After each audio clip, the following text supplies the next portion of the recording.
नमस्कार मित्रांनो, केशव दरोडे ऑफिशियल या आपल्या यूट्यूब चॅनलमध्ये मी आपलं सर्वांचं मनपूर्वक स्वागत करतो.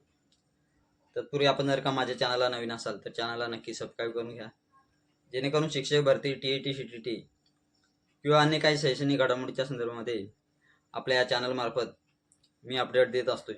त्यामुळे चॅनलला नक्की सबस्क्राईब करून घ्या. मित्रांनो, आता वळूया आपल्या मुख्य विषयाकडे. मित्रांनो, आजचा विषय आपला पवित्र पोर्टलचं जे काही रजिस्ट्रेशन आहे त्या संदर्भामध्ये असणार आहे. मित्रांनो, 15 डिसेंबरला पवित्र पोर्टलचं जे काही रजिस्ट्रेशन आहे ते चालू झालेलं आहे आणि त्याची जी काही डेट आहे शेवटची ती 29 डिसेंबर आहे. साधारणतः आपल्याकडे आता मोजून 4 ते 5 दिवस शिल्लक राहिलेले आहेत. त्यामुळे अद्यापही ज्या उमेदवारांनी पवित्र पोर्टलचे जे काही रजिस्ट्रेशन आहे ते केलं नसेल तर लवकरात लवकर आपलं रजिस्ट्रेशन सेल्फ सर्टिफाईड करून घ्यायचं आहे त्या ठिकाणी, जेणेकरून आपल्याला पुढे भरतीसाठी अडचण होणार नाही. तत्पूर्वी आपण जर रजिस्ट्रेशन करण्यापूर्वी काही गोष्टी लक्षात घेणं गरजेचं आहे. सर्वप्रथम आपण ज्या काही गाईडलाईन्स आहेत तर त्या गाईडलाईन्स नीट समजून घेणं गरजेचं आहे मित्रांनो. आणि त्या गाईडलाईन्स समजून घेऊनच एकंदरीत आपलं रजिस्ट्रेशन करणं गरजेचं आहे. कारण काय होतं की आपण घाईघाईमध्ये रजिस्ट्रेशन करायला जातो आणि बऱ्याचशा गोष्टी आपल्याकडे काही चुका होतात किंवा ज्या काही डॉक्युमेंट्स अपलोड करणे, मग अशा बऱ्याचशा गोष्टी कोणाचं घाईघाईमध्ये राहून जाते किंवा इकडे तिकडे होते. मग त्यामुळे पहिलं इंट्रोडक्शन आपण सुरुवातीला समजून घेणं गरजेचं आहे मित्रांनो. कारण का एकदा सर्टिफाईड झाल्यानंतर त्या ठिकाणी पुन्हा चेंजेस आपल्याला माहिती करता येत नाही, असं त्या ठिकाणी मॅसेज येतो शेवटी. एक आपलं जेव्हा आपण सेल्फ सर्टिफाईड करतो ना आपण सबमिट करायला, त्यावेळी तिथं कुठल्याही प्रकारचा आपल्याला एकदा सबमिट केल्यानंतर कुठल्याही प्रकारचा बदल करता येणार नाही असं एकंदरीत तिथं दाखवलं जाते आपल्याला.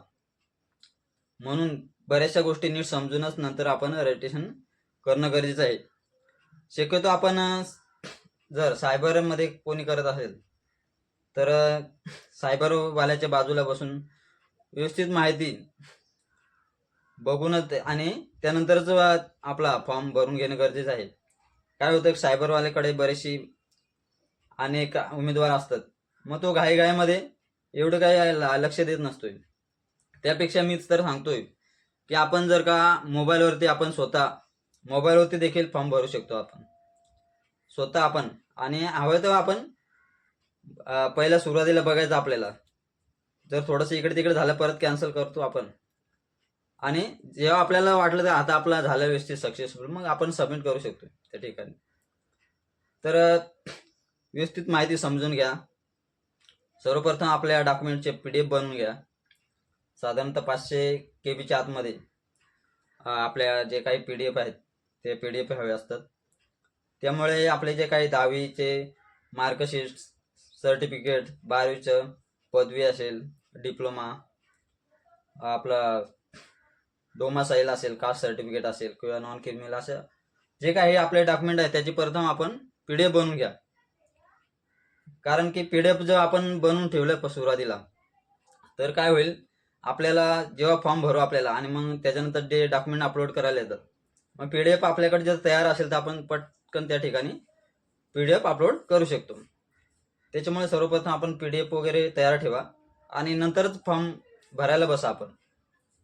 मग त्यामुळे आपल्याला कुठल्याही प्रकारची अडचण त्या ठिकाणी वाटणार नाही आणि निवांत आपण आपल्या मोबाईलवरती फॉर्म भरू शकता आरामशीर. कारण की मी स्वतःचा जो फॉर्म आहे मी मोबाईलवरतीच भरला.